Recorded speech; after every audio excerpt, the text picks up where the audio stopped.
साथियों नमस्कार।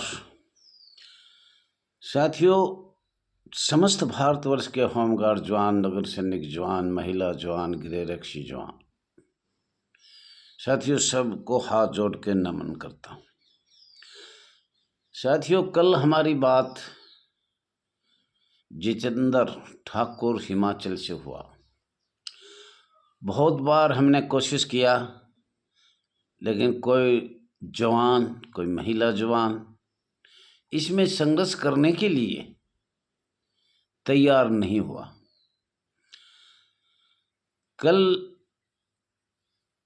श्री जितेंद्र ठाकुर जी ने कहा, हम चाहते हैं इस होमगार्ड की समीक्षा खास तौर पर श्रम सेवक शब्द समाप्त होना चाहिए। और all India home guard welfare association भी वचनबद्ध थी। निकाले हुए होमगार्ड जो बार बार भर्ती करके सरकार को जरूरत नहीं होती, जब भी उसको भ्रष्टाचार, रिश्वतखोरी करके बेरोजगारी बढ़ाने के लिए बार बार भर्ती किया गया, तो उनको वापस बिना शर्त बहाल किया जाए। तो ये दो बात तो बड़ी अहम है, लेकिन तीसरी नियम की भी है। पूरे भारत में माननीय गृह मंत्रालय के अधीन है हम, तो हमें नियम भी एक होना चाहिए। तो तीन बातों पे उससे हमारी करीब लंबी बातचीत हुई और उसने कहा, अगदैया जी, हम पद के लालच नहीं है, पैसों का लालच नहीं है, हम अपना कीमती समय देकर एक बड़ी मीटिंग करना चाहते हैं। साथियों नमस्कार, आपका अपना चैनल RS दैया एक्स होमगार्ड में स्वागत है। और आज हम बताना चाह रहे हैं, जो अंग्रेजों के कानून, आज़ाद भारत के कानून, हमारी संस्था होमगार्ड नगर सैनिक को कैसे गुलाम बनाया गया, उसमें से कुछ दो बिंदु हम बताएंगे। जो माननीय भारत सरकार केंद्रीय जूनियर स्टाफ ऑफिसर होमगार्ड का स्थापित है, साइन है, सील है, हम वो भी बैक में दिखाएंगे आपको, और दिखाना भी चाहता हूँ मैं। परंतु कुछ लोग ऐसे भी हैं जो मैं सन बोल रहा हूँ को नकलची करके छोटे हैं, वो नेता छोटे हैं। कुछ जाति पाति में भी कुछ ऐसा लग रहा है, वो अपना एक संगठन बनाना चाह रहे हैं, ऐसा कुछ बिल्कुल महसूस हो रहा है। और वो ग्रुप में तो नहीं है, बाकी वो कभी कभी भेजता रहता है। जिनको होमगार्ड के बारे में साथियों वही कामयाब होगा जो होमगार्ड में नौकरी किया है, या कोई बड़ा मंत्री हो, राज्यसभा सांसद हो। और ये तो मैं बार बार कह रहा हूँ, तुम्हारी कमजोरी जो आप MLA के वोट डालते हो, चुनाव करते हो, वही राज्यसभा में जाते हैं, वही हमारी सब जो हमारी समस्या है उनको समाप्त करने के लिए राज्यसभा में जाते हैं। वो पब्लिक की आवाज़ उठाते नहीं हैं, बल्कि वो दबाने के लिए अपने कुर्सी की लालच के में वो चाहे सो वहाँ बयान करते हैं, जो राज्यसभा में पास हो जाता है। और ऐसे ही राज्यसभा में 1968 में 24 मई 1968 में हुआ, उसके बारे में बात करेंगे, कुछ क्वेश्चन भी बताएंगे। और पहले मैं उनकी बात बता देता हूँ। साथियों, मैं 2000 से जिला प्रेसिडेंट था, 2002 में हरियाणा का संगठन सचिव था, 3 में मैं इसका स्टेट प्रेसिडेंट था, 3 में ही मैं न्याय जांच कमेटी का सदस्य था।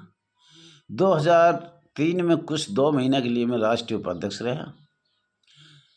तन मन की वजह से वो छोड़ दिया या छुटवा लिया, जो भी समझे। 2004 में मैं सीनियर वाइस प्रेसिडेंट बना। मुकुंद भाई पारक गुजरात का राष्ट्रीय अध्यक्ष था। ज़्यादा बीमार होने के कारण मैंने कार्यवाहक काम किया, पर मेरा गुरु होने के कारण मैं बोला, जब तक ये शहीद ना हो या बिल्कुल असमर्थ हो जाए, तो वो असमर्थ हो गया था। लेकिन मैंने कहा, जब तक ये शहीद नहीं होगा, जब तक मैं राष्ट्रीय पद नहीं लूँगा, तो वो मुझे कार्यवाहक अध्यक्ष 2004 में बना दिया गया। लास्ट में राष्ट्रीय अध्यक्ष 5 में बना भी दिया गया। लेकिन वो बने तो उसने 3 महीना ही काम किया, फिर उसकी तबीयत, जो स्वतंत्रता सेनानी था, उसकी तबीयत खराब होने लग गई थी। तो साथियों 2000 से 2004 तक के मेरी याद हैं, वो लोग छोड़े नहीं जाएंगे, चाहे वो शहीद हुए, चाहे नौछावर हुए, चाहे अपनी ज़िंदगी खोई उन्होंने। और 2004 से 2024 तक भी उन सभी को मुझे ध्यान रखना पड़ेगा जो आज यहाँ तक हम पहुँचाए हैं या संघर्ष किया है, चाहे वो महिला जवान है, चाहे होमगार्ड जवान है। 2024 में अभी मैंने कहा है श्री जितेंद्र ठाकुर जी को, जो हिमाचल का है, अगर आप बहुत अच्छा एक ग्रुप बनाइए, आप टेलीग्राम चला रहे हो तो उसमें ये पुराने तो मेरे जैसे खच्चर 20 साल से हम देखते आ रहे हैं, पर नए जवान जो इसको सही दिशा पे ले जाना चाहते हो, वो आप 7 आदमी चुनो, कम से कम 7 में से 2 महिला हो, 5 जेंट्स हो, जो सही नीति से काम, हर साल का लेखा जोखा, हिसाब किताब ईमानदारी से करना, खर्च होगा वो तो होएगा, लेकिन ऐसा नहीं हो कि लेखा जोखा ना दे, लेख के भग जाए। ये बहुत समस्या मेरे साथ आई है 2000 से 2024 तक, 24 साल, और 20 साल का तो मेरा पीरियड राष्ट्रीय अध्यक्ष का है। तो उसको मैं कहना चाह रहा हूँ, आप लोग सब शायद ये चाहते होंगे उसको मीटिंग करें, हम सहयोग करेंगे, जाएंगे, ज़रूर जाएंगे। लेकिन जो लोग 20 साल से खच्चड़ हो रहे हैं, अब अपनी चला रहे हैं, हर स्टेट में कह रहे हैं कि हम बड़े, मैं बड़ा, मेरे से बड़ा कोई नहीं है, सबकी सुनी जाएगी पहले, उसके बाद कोई निर्णय लिया जाएगा। जो ज़्यादा बोलता है, झूठ बोलता है, अपने स्टेट में 8 पार्टी बनवाता है, उनको क्षमा करें। दहिया जी तन मन धन से मैंने उससे 1.5 घंटे बात करी। मैं चाहता हूँ पूरे भारत में सही दिशा पे हमारी गुलामी का छुटकारा मिले। बहुत साल से हो गए, हमें 76 साल हो गए और हम अपना अधिकार नहीं ले पाए। और जो हमारा पैरा मिलिट्री फोर्स का था, अर्धसैनिक बल का था, वो दर्जा सरकार ने उसने अंग्रेजों के कानून से समाप्त कर दिया। तो साथियों, मैं सबसे पहले तो बताना चाह रहा हूँ, आज मैंने उसकी हाँ भरी है चाहता हूँ, पर पहले जो हमारे साथ जवान जुड़े हुए थे 2000 से 2024 तक, उनका मेरा ध्यान है, एक एक आदमी का ध्यान है, जिनसे तन मन धन से अपनी इस संस्था में सहयोग किया है, वो छोड़े नहीं जाएंगे, पर नए चुने जाएंगे, ये मैं कह चुका हूँ श्री जितेंद्र ठाकुर हिमाचल वाले ने, और मुझे आशा है वो जोड़ेगा और सभी दस्तावेज उसको दिया जाएगा, अच्छी कमेटी बनेगी।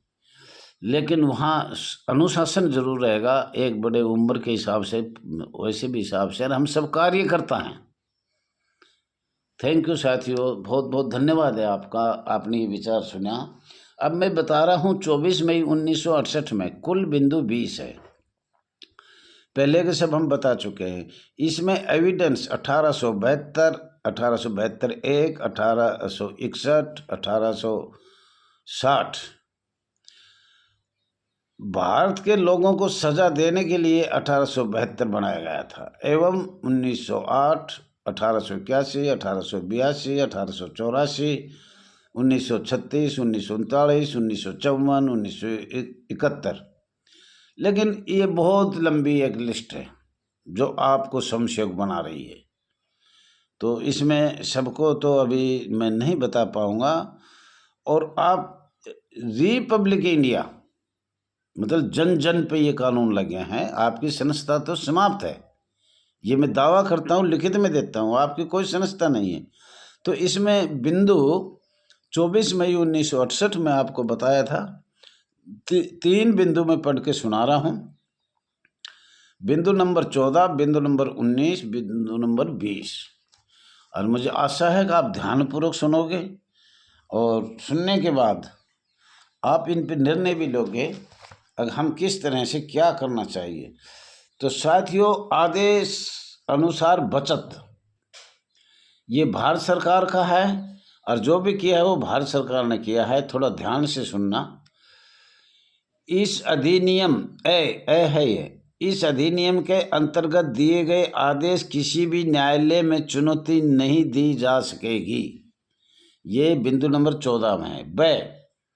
इस अधिनियम के अंतर्गत किसी भी संस्था द्वारा निर्मित आदेश या नियम को न्यायालय भारतीय साक्ष्य अधिनियम 1972 के अंतर्गत तरह माना जाएगा जैसे उसी संस्था द्वारा बनाए गए हो। तो सबसे खतरनाक खतरा आपको इससे है।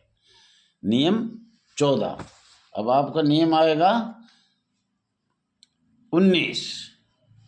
तो 19 में इन्होंने लिखा है, बिंदु नंबर 19 में निगम के अधिकृत व्यक्ति तथा सदस्यों का सरकारी कर्मचारी होना, कंट्रोल या राजशासन द्वारा कोई भी व्यक्ति या संगठन का प्रत्येक सदस्य इस हेतु कार्य करते समय भारतीय दंड संहिता को भाग 21 के अर्थ में सरकारी कर्मचारी समझा जाएगा। ये बिंदु 19 में है। अब रहेगा बिंदु 20। तो 20 में आपको हम बताना चाह रहे हैं एक ही भाषा में, सिर्फ ओनली 4 लाइन है 20 में, और ये हमारा राज्यसभा में पास हो चुका है। और ये सिर्फ कहाँ पास होना है ये भी मैं आपको बता दें तो लोकसभा संसद में पास होना है। और इसमें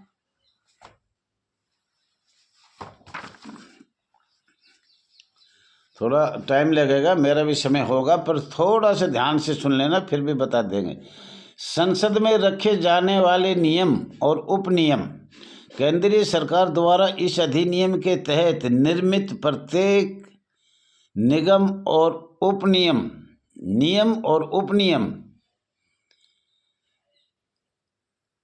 निर्माण के बाद जल्दी से जल्दी संसद के प्रत्येक सदन में रखेगा और 30 दिन को अवधि के लिए रखा जाएगा, जो कि एक सत्र या लगातार 2 सत्र में रखा जाएगा। यदि सत्र समाप्त होने के पूर्व दोनों सदन राजी हो जाए तो नियम और उपनियम में परिवर्तन किया जा सकेगा या परिवर्तन न करने का कह सकेगा, और किसी भी परिस्थिति में निर्देश अनुसार नियम और उपनियम पारित दिनांक लागू होने पर माने जाएंगे। ये 4 लाइन है, ये थोड़ा मुझे देख कम रहा है। और ये आपके ये देखो, ये थोड़ा सा ध्यान दो, ये सील लगी हुई है, ये सील उंगली के पास है, ये लगी हुई है। तो हमारा एक ही रास्ता है। थैंक यू साथियों, थैंक यू।